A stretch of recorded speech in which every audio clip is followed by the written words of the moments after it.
सगळ्यांक येवकार आणि नमस्कार। आज आमच्या मदीं हांगा हाजीर आसात श्री चरण सिंग सप्रा, जे मुंबय काँग्रेस हाचे वर्किंग प्रेसिडेंट, तशेंच ते एक्स MLC आणि एक्स प्रदेश यूथ काँग्रेसीचे longest serving youth president of Maharashtra. आज ही प्रेस कॉन्फरन्स जे फेक नॅशनलिझम, आज भारतीय जनता पार्टीचे जे फेक नॅशनलिझम आणि तांचे कनेक्शन विथ टेररिझम हे एक्सपोज करपाक ही आज प्रेस कॉन्फरन्स आमी हांगा आपयल्या।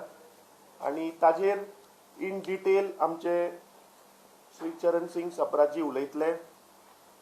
आय request Charanji to explain in detail about the fake nationalism and the connection with BJP with terrorism. Good afternoon, friends. Along with me on the dais, the Goa Pradesh Congress Committee President, Shri Amit Patkarji, Deputy CLP Leader Sankalp Amonkarji, Secretary PCC Mahesh Mamre ji, Himanshu Tivrekar ji, Virendra Shirodkar ji, Srinivas Khalab ji, and all the friends from media. सर्वप्रथम मैं जो दो घटनाएं हुई हैं, जो दुखद घटनाएं हुई हैं, उसके प्रति अपनी संवेदना प्रकट करना चाहूँगा। One is the assassination of former Prime Minister of Japan, Shinzo Abe, जिनको देश का, भारत का दोस्त माना जाता था। Unfortunately, he has been assassinated. All my condolences to him and his family. और जो अमरनाथ में जो घटना हुई है, जो बादल फटा है, क्लाउड बर्स्ट हुआ है, उस क्लाउड बर्स्ट को देखते हुए भी अनेक भारतीयों की उसमें मृत्यु हुई है जो यात्री वहां पर गए थे, और बहुत से यात्री घायल हैं। हम ईश्वर के चरणों में, भोलेनाथ के चरणों में प्रार्थना करते हैं, बाबा अमरनाथ के चरणों में प्रार्थना करते हैं कि जो घायल हैं उनको जल्द वो तंदुरुस्त हो, और जो अमरनाथ बाबा के चरणों में पहुंचे हैं उन्हें वो अपने चरणों में जगह दें। Friends, basically the second part of the press conference is to expose the terror link of BJP, to expose their fake nationalism, the bigotry, the relations of BJP with anti-nationals. पिछले 7-8 वर्षों में हमने देखा है the hypocrisy of भारतीय Janata party, और फिर अनेक सारी चीज़ें, फिर वो चाहे उदयपुर का इंस्टेंस हो, जो उदयपुर में किलिंग हुई, या अमरावती की किलिंग, या फिर जम्मू कश्मीर, या जम्मू कश्मीर से भी आगे मैं अनेक सारे उदाहरण आपको बताऊंगा, मध्य प्रदेश के हो या उत्तर प्रदेश के हो। I will give you various examples which show that how Bharatiya Janata party is linked to terrorism, to the terrorist activities and to the terrorists also. Number one, in the gruesome murder of Kanhaiya Lal in Udaipur, जो main हत्यारा है रियाज अतारी, उस रियाज अतारी की तस्वीरें आप सब ने देखी होगी। His photographs are there with the former Home Minister of Rajasthan, Gulab Chand Kataria. He is the official member of भारतीय जनता पार्टी। उसकी कई सारी तस्वीरें, जिसमें से मैं एक दो तस्वीरें आपको दिखाना भी चाहूँगा कि किस तरह से ये भारतीय जनता पार्टी में प्रवेश करता है रियाज अतारी, और फिर ये गुलाब चंद कटारिया के साथ में उसकी तस्वीरें। ये नज़दीकी बताती है कि दाल में कुछ काला नहीं है, पूरी दाल ही काली है। ये देश के सामने सोशल मीडिया में तो आया ही है, और मात्र ये दो तस्वीरें नहीं हैं, If you see the social media of Riaz Atari, if you see his Facebook post 2019, 2020, 2021, you will see that he is a dedicated worker of Bharatiya Janata Party. He was also an employee in the factory of Mr. Atul Chandalia, who is the son-in-law of Gulab Chand Kataria. तो ये गुलाब चंद कटारिया, अतुल चंदालिया और रियाज अतारी के क्या relation है, क्या planning हुई है? जब एनआईए इसकी तहकीकात कर रही है तो कांग्रेस पार्टी ये मांग करती है कि एनआईए गुलाब चंद कटारिया और ये अतुल चंदालिया की भी इंक्वायरी करे. इनकी इंक्वायरी क्यों नहीं हो रही है, ये कांग्रेस पार्टी प्रश्न पूछ रही है. अगर आप अमरावती का मर्डर देखें तो उमेश कोले जिसको मारा गया, 7 लोगों को हिरासत में लिया गया है, लेकिन जो मेन मास्टरमाइंड है mister Irfan Shaikh, he still absconding. And the entire social media is flooded that Irfan Shaikh और Irfan Khan, probably I am not sure whether he's a Sheikh or a Khan. Irfan Khan is a close associate of the Member Parliament of Amravati, Srimati Navneet Rana, and also her husband Ravi Rana. अब ये MLA और MP के नज़दीक के लोग जो उनकी team में है, जो उनके लिए प्रचार करते हैं, ऐसे लोग हत्यारे बनते हैं, हत्या करते हैं. और एनआईए अगर जांच कर रही है तो एनआईए ने इनकी भी जांच करनी चाहिए, इनको भी इन्वेस्टिगेशन के लिए बुलाना चाहिए. And the whole world has seen Navneet Rana and Ravi Rana, they are close associate of Bharatiya Janata Party. In fact, I would like to say that they are the cheerleaders of Bharatiya Janata Party. So why they should not be investigated? Further going ahead, last week there were a couple of terrorists in Jammu and Kashmir who were apprehended by the CRPF and the Jammu Kashmir police. One of them was Talib Hussain. Now this Talib Hussain is a head of Bharatiya Janata Party IT cell in Srinagar.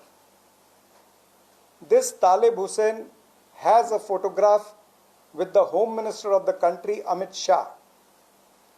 As you all are aware that it's not easy to have a photograph with a Union Home Minister, because everybody, there's a severe security check before you meet the Home Minister. तो जो व्यक्ति home minister के साथ खड़ा होकर photo खिंचा रहा है वो व्यक्ति आतंकवादी है, आतंकवादियों के साथ में पकड़ा गया है, तो उसके ऊपर भारतीय जनता पार्टी क्यों चुप है? और इस आतंकवादी ने यह भी बताया जब इन्वेस्टिगेशन के तहत पूछा गया कि व्हाट वाज योर मोटिव, तो he said we were planning to kill the Amarnath Yatris. That was the motive. So a terrorist, Talib Hussain, whose motive was to kill the Amarnath Yatris, has been caught by CRPF. He's not been caught by Congress party. He's caught by CRPF and the Jammu Kashmir police. He has been arrested. He has a photograph with Amit Shah. He has a photograph and he is a close associate of the chief of Bharatiya Janata Party, Mr. Raina, in Jammu and Kashmir.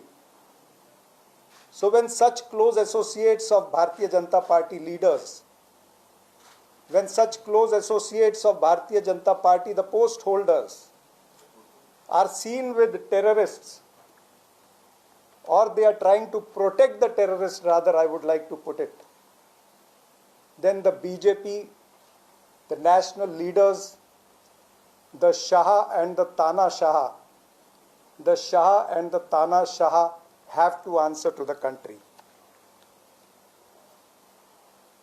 अगर उसके आगे हम चले तो 2020 में एक तारिक अहमद मीर को arrest किया गया था सीआरपीएफ द्वारा. This Tariq Ahmed Mir was associate and he was arrested with Devender Singh, if you remember, जिसको पुलवामा के तहत डीएसपी देवेंद्र सिंह इन दोनों को साथ में हिरासत में लिया गया था। And the investigation has shown that this Tariq Ahmed Mir was a MLA candidate in 2014 of Bharatiya Janata Party from Sophian. So a person who was a candidate of Bharatiya Janata Party gets caught as a terrorist, and there are allegations on him, and there is a charge sheet on him, and the charge sheet is of NIA. This charge sheet is not by Congress Party. NIA has written in the charge sheet that this person, Tariq Ahmed Mir and Devinder Singh, they both were arranging arms and ammunition for Hizbul Mujahideen. अब इतनी dreaded organization Hizbul Mujahideen, उसके लिए ये लोग हथियार supply करते हैं, logistics का काम करते हैं, और ऐसे लोग भारतीय जनता पार्टी की टिकट पर चुनाव लड़ते हैं, तो कितना संगीन मामला है ये देश की जनता को नोट करना चाहिए। और फिर इसीलिए चंद प्रश्न और भी हैं कि पुलवामा की तहकीकात का क्या हुआ। If you remember the then governor of Jammu and Kashmir Satyapal Malik had said that this is a big intelligence failure. So what happened of the intelligence failure? Is anybody held accountable? किसी पर जवाबदारी फिक्स की गई क्या? और फिर देविंदर सिंह के केस को क्यों रोका गया है? उस केस के अंदर आगे तहकीकात क्यों नहीं हो रही है? ये बहुत बड़ा प्रश्न है जो अमित शाह और नरेंद्र मोदी जी ने जवाब देना चाहिए। Now if I take you to other states, in 2017 Madhya Pradesh की एटीएस ने भारतीय जनता पार्टी के आईटी सेल के पदाधिकारी ध्रुव सक्सेना को अरेस्ट किया था। ध्रुव सक्सेना पर चार्ज ये है कि उसका एक प्राइवेट पूरा टेलीफोन एक्सचेंज था, वो सारा नेटवर्क पकड़ा गया। इसलिए पकड़ा गया because they were passing on the information to ISI and Pakistan. अब जो व्यक्ति पूरा टेलीफोन एक्सचेंज सेट करता है, जिसको एटीएस पकड़ती है मध्य प्रदेश की, वो व्यक्ति भारतीय जनता पार्टी का पदाधिकारी है। और 2017 के बाद में 18, 19, 20, 21 और 22, 5 years. Since 5 years, there has been no clue about this case, that where it is going ahead and what is happening of Mr. Dhruv Saxena, who was the office bearer of Bharatiya Janata Party IT cell. उसके बाद 2019 में Madhya Pradesh ATS ने again they arrested a guy, Balram Singh. Now this Balram Singh is also office bearer of Bajrang Dal and a follower of Bharatiya Janata Party. Balram Singh has a charge of terror funding. So people who are involved in terror funding, who are involved in supplying arms, who are involved in arranging logistics for the terrorists, are the office bearer of Bharatiya Janata Party. But Bharatiya Janata Party is trying to push all the cases under the carpet. In 2017 again, in Assam, there was an office bearer of Bharatiya Janata Party, Niranjan Hojoi. This Niranjan Hojoi was also arrested by the Assam police, and you know what the charge was? The charge was to arrange logistics, and he was given life imprisonment. Life imprisonment by NIA court to Niranjan Hojoi, the office bearer of Bharatiya Janata Party, for terror funding and arranging logistics. But Bharatiya Janata Party leaders have never spoken, have never uttered a word on this issue of Niranjan Hojoi. Not only this, Bharatiya Janata Party has gone to the extent of helping people who are close associate to the dreaded terrorist Azhar Masood. Azhar Masood's protege, Mohammad Farooq Khan, he was given a BJP ticket from Ward number 33 in Srinagar in the Srinagar Municipal Corporation elections. Now, a person who's trained by Azhar Masood, a person who's a protege of the dreaded terrorist, is being given a Bharatiya Janata Party ticket to contest corporation elections. He is also associated with JKLF and Harkatul Mujahideen, the terror outfit of Jammu and Kashmir. Now, after that, if we come to Mumbai, on 19 February 2021, Mumbai police had arrested a person of the name Rubel Jonu Sheikh. He is the president of BJP North Mumbai Minority Cell. Now, a person who is the chief of Minority Cell of North Mumbai, that's a Lok Sabha constituency of Gopal Shetty in Mumbai. That person is caught by police because he is an illegal immigrant Bangladeshi. And he is also indulging into migration of other illegal Bangladeshis into Mumbai. That is a case on him. In 2015, when BJP formed a government with PDP, the whole nation has seen that Mufti Muhammad Saeed, who became the first chief minister that time, after his oath ceremony, he praised and he thanked Pakistan, he thanked separatists, he thanked even the terrorists. Not a single leader of BJP opposed him. Neither Narendra Modi or Amit Shah raised a voice against him. Later on, Mehbooba Mufti, who has said number of times, who has said that Afzal Guru is a patriot. Afzal Guru को जो देशभक्त कहता है, उसको भारतीय Janata party मुख्यमंत्री बनाती है और 3 साल उसके साथ सरकार चलाती है. और सरकार चलाते समय because they were under the obligation, तो उन्होंने क्या किया? उन्होंने ड्रेडेड मिलिटेंट मसरत आलम को छोड़ा, 10,000 पत्थरबाजों के केस वापस लिए और मेजर आदित्य कुमार पर एफआईआर हुआ. जब पठानकोट का हमला हुआ तो पठानकोट के हमले में ISI was called at Pathankot by Narendra Modi government. Bharatiya Janata Party gave a red carpet welcome to ISI. Bharatiya Janata Party, who talks about Beti Bachao, Beti Padhao in Jammu and Kashmir during the government of BJP and PDP. Asia Andrabi, who has links with militants, who has links with ISI, who has links with Pakistan. Asia Andrabi's photograph was on the poster of the government promoting Beti Bachao, Beti Padhao, and no BJP leader objected to that. उस समय अगर आपको याद होगा तो 16 मई 2018 को unilateral ceasefire हुआ, यानी एक तरफा युद्ध विराम. हमेशा एक तरफा युद्ध विराम या यूनिलैटरल सीजफायर कब होता है? 2 देशों की आर्मी के बीच होता है. 70 साल के इतिहास में पहली बार भारत की सरकार ने सीजफायर किया भारत की आर्मी के बीच में और मिलिटेंट्स के बीच में. कितने शर्म की बात है, जो भारतीय जनता पार्टी को जवाब देना चाहिए कि ये उन्होंने क्यों किया. और फिर बात करते हैं राष्ट्रवाद की. राष्ट्रवाद का पाठ पूरे देश को पढ़ाना चाहते हैं.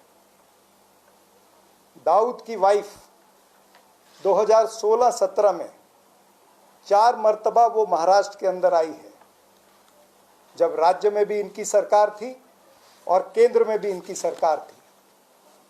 तो भारतीय जनता पार्टी की सरकार ने ये उत्तर देना चाहिए कि जिस दाऊद के नाम से उन्होंने चुनाव जीता, जिस दाऊद को अपने प्रचार तंत्र का माध्यम बनाया, the way they campaigned in 2014, 2019 and on various occasions of assembly elections on the plank of Dawood Ibrahim, getting Dawood Ibrahim within 100 days to India. They could not get Dawood Ibrahim, but they invited Dawood's wife 4 times in 2016 and 17. Where was the intelligence of the central government? And not only this, BJP has a legacy of supporting extremists. If you remember, during Vajpayee government, 4 dreaded terrorists Azhar Masood, Mushtaq Zargar and others. They were accompanied by External Affairs Minister Jaswant Singh and the current NSA Ajit Doval. Both these people accompanied the terrorists to Kandahar in Afghanistan. यानी they gave a green channel. एक green channel exit उस समय दिया. और अनेक चीजें अगर coat करने जाएं इनका इतिहास, क्योंकि मैंने लेगेसी की बात की है, तो Nathuram Godse, the follower of RSS, was the killer of Mahatma Gandhi. I would term him as the first terrorist of independent India. Pragya Thakur, she's a member parliament, but she's involved in Malegaon blast case. Prasad Purohit, again into Malegaon blast case, supported by BJP and RSS. तो कुल मिलाकर के जितने भी उदाहरण मैंने दिए हैं, आई विश टू से कि बीजेपी ने अपना ये जो फर्जी राष्ट्रवाद है, फेक नेशनलिज्म है, इसका पाठ देश की जनता को पढ़ाना बंद करना चाहिए. झूठ के आश्रय पर बीजेपी यानी भारत की झूठी पार्टी, झूठ के आश्रय पर आप लोगों को गुमराह करके सत्ता में आते हैं. It seems that BJP is not working for development but destruction of the nation by creating unrest through communal mischief. BJP seems to be a entitled bigot. Entitled bigot is the word which I would like to give it to the BJP. And if we again term BJP, it can be termed as Bharat Jalao Party, who wants to keep the pot of communal divide and enmity boiling. और यही हो रहा है देश के अंदर. जो आप पिछले 8 वर्षों में देख रहे हैं, किस तरह से पोलराइजेशन के प्लैंक पर और पोलराइजेशन के माध्यम से, ध्रुवीकरण के माध्यम से देश के अंदर अस्वस्थता, देश के अंदर माहौल बिगड़ता है और इन्हें पार्टी को फायदा होता है. यानी जो कहते थे कि दल से बड़ा देश, उन्होंने रिवर्स कर दिया है. देश से बड़ा दल, यानी हर चीज, हर एक्टिविटी जो करनी है वो दल के लिए करनी है, देश के लिए नहीं करनी है. They can hire anti-national elements. They can protect extremists by giving them party post. The muscle and money power is being grossly misused. और इसलिए आज ऑल इंडिया कांग्रेस कमेटी पूरे देश के अंदर 22 जगह पर प्रेस कॉन्फ्रेंस करके हमने ये भारतीय जनता पार्टी का पर्दाफाश किया है, उदाहरणों के साथ में, तस्वीरों के साथ में, कि देश के शाह और तानाशाह को इसका उत्तर देना पड़ेगा. देश की जनता आपको सवाल पूछती है, देश की जनता आपको सवाल पूछती रहेगी और आपको, you need to come clean on this. Thank you so much. If there are any questions on this very subject, I'll answer that.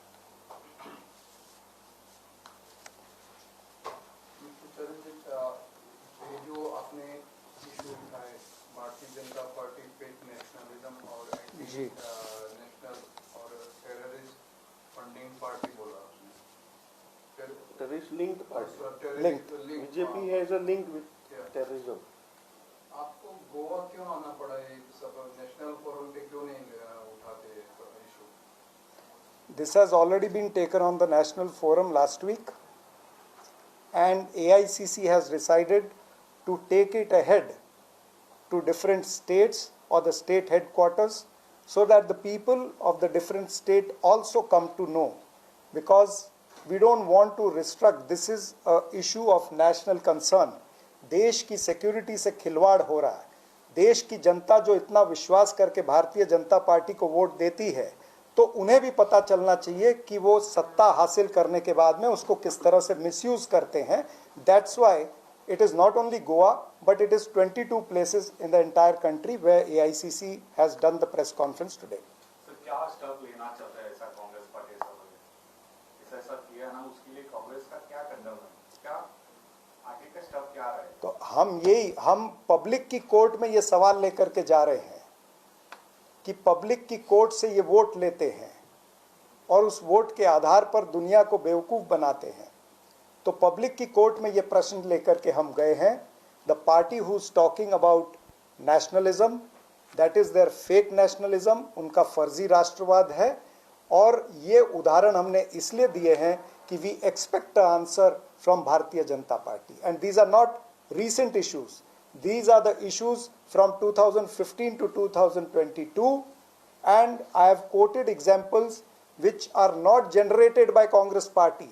The arrests have been made by the ATS of various states, the arrests have been made by CRPF, the arrests have been made by the Jammu Kashmir police, and they have registered cases. It's not Congress party who has registered cases. So Bharatiya Janata Party has to reply to the system, has to work in the framework of the constitution. That's what we are demanding, that आपने vote लिया है तो जवाब भी दीजिए। और एक आपका I'll just try to answer his question because it is somewhere linked to Goa. If you remember the Udaipur killing of Mr. Kanhaiya Lal, in fact the chief minister of Rajasthan, because the situation माहौल tense हुआ था उस दिन, there was sort of a riot situation in Udaipur. So the chief minister of Udaipur appealed to the prime minister and the home minister that they should in fact ask for peace. But the chief minister of Goa was so much in hurry that he tweeted saying that it is a state issue and the state of Rajasthan, chief minister of Rajasthan should take care of the situation. And he said that, I mean, I like to quote, he said he has to stop appeasement politics. The chief minister of Goa had no duty to speak on Udaipur till the due diligence of that case could come out. But he was so impatient that evening he tweeted, and unfortunately there was a rape case in Goa on that same particular day. And now it is very clear that the killer of Kanhaiya Lal from Udaipur, Mr. Riaz Ansari, is direct office bearer of BJP. So मुद्दा ये है कि BJP लोगों को सिर्फ confuse करती है. They knew the killer of Kanhaiya Lal was भारतीय जनता पार्टी ऑफिस बेरर. तो लोगों को गुमराह करने के लिए, टॉपिक को डाइवर्ट करने के लिए उन्होंने वो chief minister of Rajasthan. Why it is suspicious? Why it is suspicious? Because immediately the central government handed this case of Kanhaiya Lal or Udaipur to NIA. Immediately. They never waited for even 48 hours. So what is behind it? Just because they have a link, Gulab Chand Kataria, the former home minister, has a link with Riaz Atari. Just because this killer was working in his son-in-law's factory. So there is something deep into it. इसलिए मैंने कहा कि दाल में कुछ काला नहीं है, पूरी दाल काली है. सर, एक तरफ से हिंदू मुस्लिम पूरे देश में किया जा रहा है और दूसरी तरफ बीजेपी मुस्लिम रिलीजन से इस तरह से लोगों को यूज कर रही है अपने जो ऑफिस बेरर से. और ये क्या, इसके बारे में आप क्या बताना चाहते? यही मैंने कहा जब मैंने कहा कि बीजेपी के लिए देश से बड़ा दल हो गया है. यानी they can do anything to protect their organisation, to promote their organisation. तो साम दाम दंड भेद यानी सत्ता बल, धन बल और बाहुबल का पुरजोर उपयोग करके भारतीय जनता पार्टी सिर्फ भारतीय जनता पार्टी को प्रमोट करने में लगी है. देश का उन्हें ध्यान नहीं है, देश की अर्थव्यवस्था का ध्यान में नहीं है, देश में बेरोजगारी का ध्यान नहीं है. और इस तरह से कम्युनल डिवाइड करके, that's why I said they want to keep the pot boiling of communal divide. So the entire जो षड्यंत्र है वो यही है कि कुछ भी करिए लेकिन सत्ता में रहिए.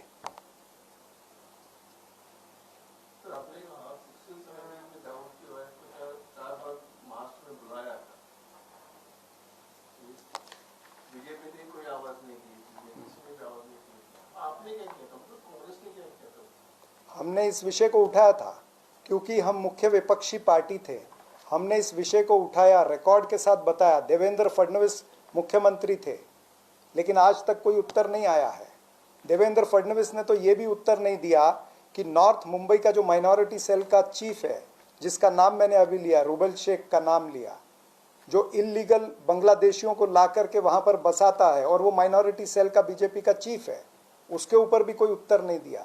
या फिर देवेंद्र फडणवीस के पर्सनल लिंक, अब मैं उसके ऊपर ज़्यादा डिटेल जाऊंगा तो टॉपिक डाइवर्ट हो जाएगा। मैं मुन्ना यादव ये तमाम सारी चीज़ें बोल सकता हूँ, रियाज भाटी वगैरह सारी चीज़ें, बहुत बड़ी बातें हैं। लेकिन आज का मुद्दा है कि किस तरह से भारतीय जनता पार्टी नेशनल प्लेटफॉर्म पर और अलग अलग राज्यों के अंदर किस तरह से सत्ता बल, बाहुबल और धनबल का पुरजोर उपयोग करके दल को प्रमोट कर रही है, देश को नहीं। सर, गोवा में बीजेपी एंटी कन्वर्जन लॉ लाने की बात कर रहे हैं, उसको आप कैसे देखते हो? उस पे आपका क्या ओपिनियन? मेरे ख्याल से गोवा के बारे में गोवा के पीसीसी अध्यक्ष बोले तो ज़्यादा बेहतर है। आई थिंक उसके ऊपर हमने ऑलरेडी क्लैरिफिकेशन दिया है कि आज मेन इशू है कि बीजेपी का जो फेक प्रोपोगंडा है, actually they are anti national, they support terrorism, but picture लोगों को दूसरा दिखाते हैं, लोगों को कंफ्यूज करते हैं। So to expose their links with terrorism and the anti-nationalism, this press conference we had held, I think we should not divert the topic, because this is a larger topic. Because यहाँ पे जैसे चरण जी ने कहा कि BJP को मतलब उनको दल is more important than the nation, which is a threat to the nation. आपको क्या लगता है कि बीजेपी टेररिस्ट को पाल रहा है? मैं उसका एक उदाहरण और देता हूं कि बीजेपी किस तरह से आतंकवाद से जुड़ी हुई है, या how they are hands in glove. Rajeev Chandrasekhar आज मंत्री हैं उनकी सरकार में, पहले मंत्री नहीं थे पिछली टर्म में। As a independent member parliament he got in a bill in parliament, private member bill, to declare Pakistan a terrorist state.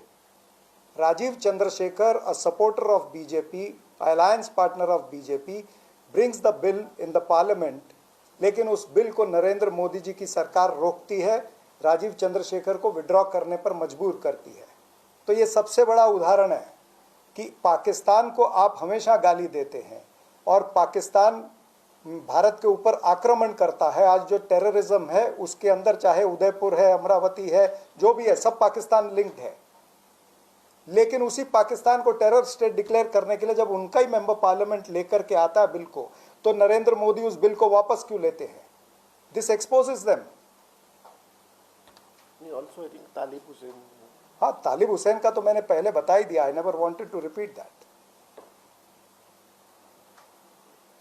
Okay, एक सवाल है, चाइना के बारे में बार बार बताया जाता है कि मतलब इकोनॉमी हमारी बस्ट कर रहे हैं, ये सारी बातें बोल रहे हैं, और एक तरफ अरुणाचल में पूरा गांव बसा दिया है वहाँ। तो इस पर भी भारतीय जनता पार्टी ने आज तक उत्तर नहीं दिया है। कांग्रेस ने अनेकों बार ये प्रश्न पूछे हैं कि चीन जो है वो हमारे जमीन पर आकर के बैठा है, अरुणाचल प्रदेश में भी और कश्मीर की तरफ भी, लद्दाख में उस तरफ भी बैठा है, और वो लगातार अंदर आकर के अपने सारे गांव भी बसा रहा है, उसकी एयरपोर्ट की स्ट्रिप भी बन रही है, सारी चीज़ बन रही है।